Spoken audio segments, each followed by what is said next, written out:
اسے انصاف چاہیے، لیکن اس میں اتنی ہمت نہیں ہے۔ وہ کہتی ہے کہ میں کامران کی طرح نونٹنکی نہیں ہوں، اور نہ ہی مجھے کامران کی طرح ڈرامے آتے ہیں، اور نہ ہی میں اس جیسی پرفارمنس دے سکتی ہوں، کیونکہ وہ چاہتی ہے کہ وہ اپنی لڑائی اسی طرح لڑے عدالت کے تھرو۔ اسے لگتا ہے کہ اگر وہ میڈیا پر انٹرویو دے گی تو میڈیا کے لوگوں کے نہ جانے کس قسم کے سوال ہوں گے، اور وہ نہیں چاہتی کہ وہ میڈیا کے لوگوں کا سامنا کرے، اسی لیے اس میں ہمت نہیں ہو رہی۔ ہم ایک دفعہ پھر سے سحر سے بات کر کے دیکھتے ہیں، ہو سکتا ہے کہ سحر مان جائے۔ سحر اس بارے میں بالکل بھی نہیں ماننے کے لیے تیار، اور نہ ہی اس کا دل اور دماغ اس بات کو مان رہا ہے کہ وہ انٹرویو دے۔ سحر کا ہسبینڈ علی سحر کو بولتا ہے کہ سحر، تمہیں اب انٹرویو دینا ہی ہوگا، اگر تم اس جنگ کو جیتنا چاہتی ہو تو تمہیں ہر حال میں یہ انٹرویو دینا ہوگا۔ سحر علی سے بولتی ہے کہ علی، میں کیسے یہ انٹرویو دے سکتی ہوں، تم یہ بات بہت اچھے طریقے سے جانتے ہو۔ علی سحر سے بولتا ہے کہ تم ایک پر اعتماد لڑکی ہو، اور تم کسی سے نہیں ڈرنے والی، اور مجھے امید ہے کہ تم انٹرویو دو گی، اور تمہیں صرف اور صرف اپنے انٹرویو میں یہ بتانا ہے کہ تم جو کچھ بھی بول رہی ہو وہ سچ بول رہی ہو، اور تم نے یہ دماغ میں اپنے بات رکھنی ہے کہ تم اگر جو انٹرویو دے رہی ہو وہ صرف اور صرف اپنی جیت کے لیے دے رہی ہو، لوگوں کی باتوں پر کان دھرنے کی ضرورت نہیں ہے۔ سحر علی کی بات مان جاتی ہے، اور اوپر سے منیشا کی بھی کال آ جاتی ہے، اور منیشا سحر سے بولتی ہے۔ اس کے بعد سحر بولتی ہے کہ ہاں، مجھے علی کی کال آئی تھی، اور اب میں نے یہی سوچا ہے کہ میں اس انٹرویو کو دوں گی۔ جہاں بھی سحر کا انٹرویو شروع ہوتا ہے تو سحر کے گھر والے بھی بہت زیادہ خوش ہوتے ہیں کہ ہماری بیٹی میں اب اتنی ہمت آ گئی ہے کہ وہ لوگوں کا سامنا کرنے کے لیے اٹھ کھڑی ہوئی ہے۔ سحر کا انٹرویو لینے والا کوئی اور نہیں بلکہ شہزیب ہی ہے، کیونکہ شہزیب منیشا کا کہیں نہ کہیں سے جاننے والا ہے، اور منیشا اپنی این جی او سے رابطے کر کے شہزیب تک سحر کا کیس پہنچا دیتی ہے۔ شہزیب اس کیس کو بہت ہی زیادہ اسٹڈی کرتا ہے، اور اسے اسی لیے کامران پر بھی شک ہوتا ہے کہ کامران ایک جھوٹا اور مکار آدمی ہے، اسی لیے اس نے سحر کو آفر کر دی اس انٹرویو کے لیے، اور سحر شہزیب کے آفس پہنچ جائے گی شہزیب کو انٹرویو دینے کے لیے، جہاں پہ شہزیب سحر سے انٹرویو لے گا، جس کے بعد مجھے ایسے ہی لگ رہا ہے کہ جیسے کرن کے باپ کو بھی ساری کی ساری حقیقت کا پتہ چل جائے گا۔ جیسے ہی وہ کمرے میں جا کر اپنی ایل سی ڈی آن کرے گا تو دیکھے گا کہ کرن نے اس کے اندر جو ویڈیو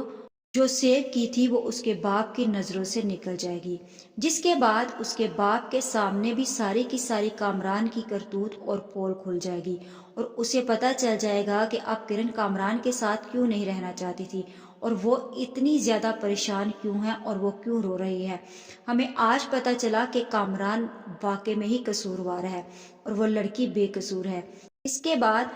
کرن کا باپ یہ سوچ لیتا ہے کہ وہ اب ضرور سحر کی مدد کرے گا، اسی لیے جیسے ہی کرن کے باپ کو پتہ چلتا ہے کہ سحر کا انٹرویو لینے کے لیے کوئی شہزیب نام کا لڑکا ہے جو سحر کا انٹرویو لے رہا ہے،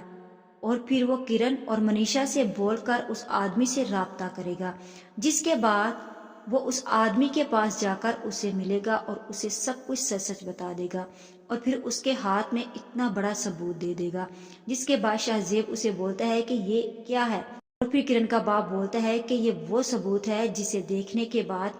سحر کو انصاف تو مل جائے گا، لیکن آپ لوگوں کو کسی اور ثبوت کو اکٹھا کرنے کی ضرورت نہیں ہوگی۔ میرا نہیں خیال کہ آپ کو یہ سب کچھ دیکھنے کے بعد کسی اور شواہد کی ضرورت ہو۔ جس کے بعد شہزیب اس کے باپ سے بولتا ہے کہ آپ کی تعریف کیا ہے۔ کرن کا باپ اسے بولتا ہے کہ بس آپ یہی سمجھ لیں کہ آپ کے پاس ایک فرشتہ آیا ہے جو آپ کی مدد اور اس بچی کی مدد کرنا چاہتا ہے۔ شہزیب اس آدمی کی طرف دیکھتا رہتا ہے اور وہ اس سے سوال و جواب کرتا ہے، لیکن کرن کا باپ اپنی پہچان اور اپنی شناخت کبھی بھی شہزیب کو نہیں بتاتا۔ جیسے ہی شہزیب کرن سے انٹرویو ختم کرتا ہے تو کرن شہزیب سے بولتی ہے، کیا لوگ میری باتوں پر اعتبار کریں گے؟ کیا میرے ساتھ کھڑے ہو جائیں گے؟ شہزیب بولتا ہے کہ ایسا ہی ہوگا، ہمارے ٹی وی پر شو چلنے کے بعد پتہ چلے گا کہ آگے کیا ہوتا ہے۔ اور بھی سحر شہزیب سے اجازت مانگتی ہے اور چلی جاتی ہے۔ جیسے ہی منیشا سحر کا انٹرویو دیکھتی ہے تو وہ شہزیب کو کال کرتی ہے۔ شہزیب کو بولتی ہے کہ شہزیب، تم ایک ٹرائی اگر اور کرو کامران سے انٹرویو لینے کی تو کیا حرج ہے اس میں؟ شہزیب بولتا ہے کہ میں اسے کہہ چکا ہوں لیکن اس نے انکار کر دیا ہے، لیکن تم پریشان مت ہو، سحر کے انٹرویو جیسے ہی وائرل ہوگا اس کے بعد دیکھتے ہیں کہ کیا رد عمل ہوگا ہمارے ٹی وی پر اس کا شو چلنے کے بعد، کیونکہ تم یہ بات بہت اچھے طریقے سے جانتی ہو منیشا کہ سحر کا کیس بہت ہی زیادہ سولڈ ہے، اور میں اب یہ جان چکا ہوں کہ سحر جیتے گی یہ کیس، اور بہت جلد جیتنے والی ہے، کیونکہ میرے ہاتھ بھی کچھ ایسے ثبوت لگ چکے ہیں جو سارے کے سارے کامران کے خلاف ہیں۔ منیشا شہزیب سے پوچھتی ہے کہ ایسے کون سے ثبوت ہیں، جس کے بعد شہزیب بولتا ہے کہ راجا نے کوئی آدمی آیا تھا جو مجھے ایک کارڈ دے گیا ہے جس کے اندر اس نے بولا ہے کہ بہت ہی بڑے ثبوت ہیں جو کامران کے خلاف ہیں، اور انہیں دیکھنے کے بعد ہمیں کامران کے خلاف کچھ بھی کرنے کی ضرورت نہیں پڑے گی، جیسے ہی ہم یہ سب عدالت میں دکھائیں گے کامران کا سارا چہرہ بے نقاب ہو جائے گا، اور جج کے سامنے ساری حقیقت کھل جائے گی اور سحر بے قصور ثابت ہوگی۔ جیسے ہی منیشا کی کال بند ہوتی ہے تو شہزیب اس ڈرائیو کو یوز کر کے دیکھتا ہے کہ آخر اس میں ہے کیا۔ جیسے ہی وہ ڈرائیو کھولتا ہے تو اس میں کامران کا اصلی چہرہ سب کے سامنے آ جاتا ہے۔ شہزیب یہ دیکھ کر بہت ہی زیادہ حیران ہو جاتا ہے کہ سحر جو کچھ بھی بول رہی تھی وہ بالکل سچ بول رہی تھی، اور اب شہزیب سحر کو انصاف دلا کر ہی رہے گا۔ جہاں پھر دوسری طرف بینش نے بھی اپنے اسسٹنٹ سے بول کر کامران کے نوکروں کا اور بھی مزید بایو ڈاٹا نکلوا لیا ہے، جس کے بعد بینش کے سامنے اس کا اسسٹنٹ آ کر پوری کی پوری فائل رکھ دے گا اور بولے گا کہ یہ سب ان ملازموں کے فون ریکارڈ ہیں۔ مزے کی بات تو یہ ہے میم کہ کوئی بھی سم ان ملازموں کے نام نہیں ہے، نہ جانے وہ کس کے نمبر سے کال کرتے ہیں۔ جہاں پھر بینش بولتی ہے کہ اس کا مطلب یہ ہوا کہ جو سمیں ملازموں کے موبائلوں میں تھی وہ سمیں ان کے نام پر نہیں تھی۔ آخر مجھے شک تھا تو میرا شک ٹھیک نکلا۔ اور پھر بینش بولتی ہے کہ بس اب ہمارے ہاتھ ثبوت لگ چکے ہیں، اب دیکھو کہ اگلی کیس کی ہیئرنگ پر کامران کے ساتھ ہوتا کیا ہے۔ اب کامران کو کچھ بھی نہیں پتا، کامران اتنا زیادہ خوش ہے کہ وہ صرف یہی جانتا ہے کہ میڈیا پر اس کے انٹرویو کو بہت ہی زیادہ لوگوں نے پسند کیا ہے اور لوگ اس کے ساتھ کھڑے ہیں، لیکن کامران کو یہ نہیں پتا جیسے ہی وہ کمرہ عدالت میں جائے گا